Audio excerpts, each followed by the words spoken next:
Good morning, everyone, and welcome back to our ISI video channel where we discuss various topics related to international students. There's no doubt that studying in a new country can be one of the most rewarding experiences of your life. While this is an exciting chapter, it can also be one of the more stressful due to having to find financing for your studies. We're here today with Clunnie from internationalstudent.com, who's going to be discussing these challenges and solutions for finding financing that works best for you, along with helpful budgeting practices and tips so you can get the most out of your experience and your wallet.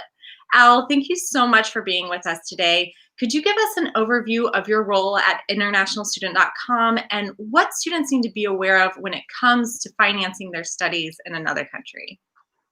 Hi, thanks, Sally. So my role covers our financial aid focused sites, which are iefa.org, internationalscholarships.com and internationalstudentloan.com. So I'm well aware of the struggles that international students face when it comes to financing their studies overseas. I was also lucky enough to have had the experience of studying abroad.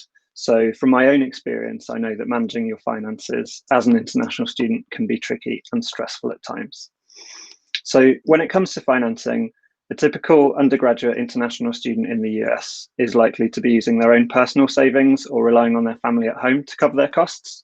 And the Institute of International Education says that this is the primary source of funding for about 80 to 85% of students.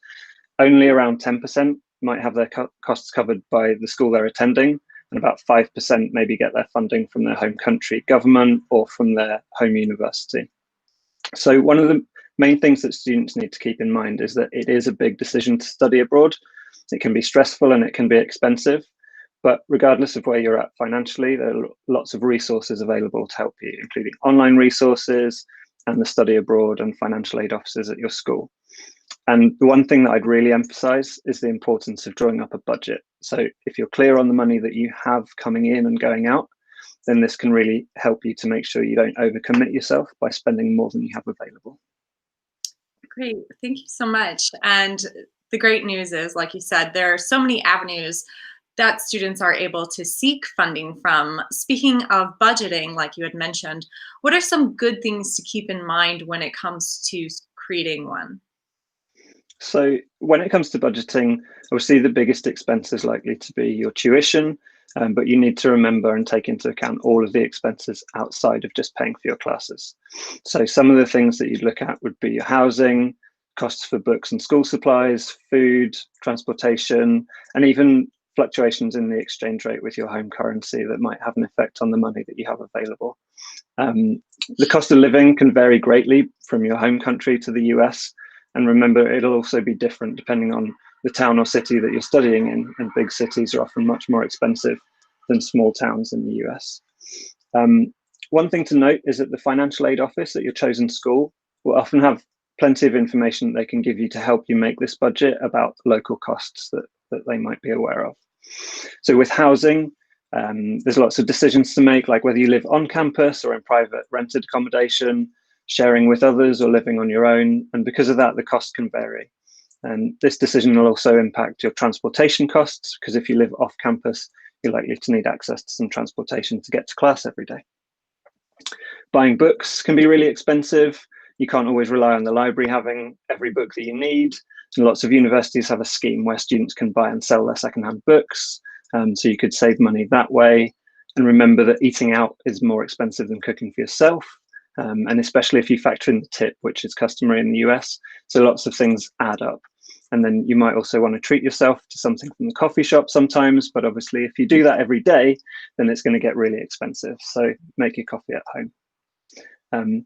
Also, don't forget to budget for one really, really important expense in the US, which is health insurance, which you absolutely must have if you're studying in the US. And if you can, try to keep some money back for unexpected expenses, because having that emergency fund just in case will really help to reduce your anxiety around money. Yep, exactly. Like you said, all of those little things do add up, and health insurance is a big component to be aware of as well. So students will want to check with their school what they're implementing there.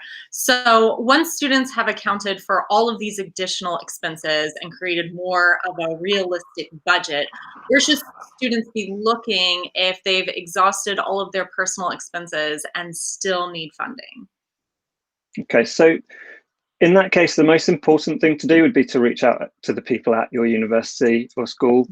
You might have an international student advisor assigned to you who can help you through the process.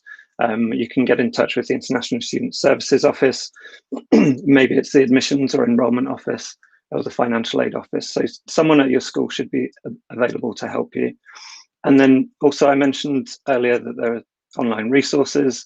So for example, iefa.org and internationalscholarships.com both have resources that you can learn from, as well as a searchable database of scholarships for international students.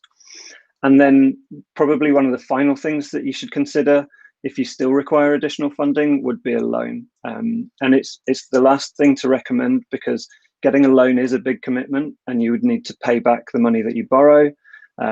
But for some students, it really can make the difference between being able to afford to study abroad or not. And International Student Loan, as well as a really useful resource section with loads of information about financial aid and loans.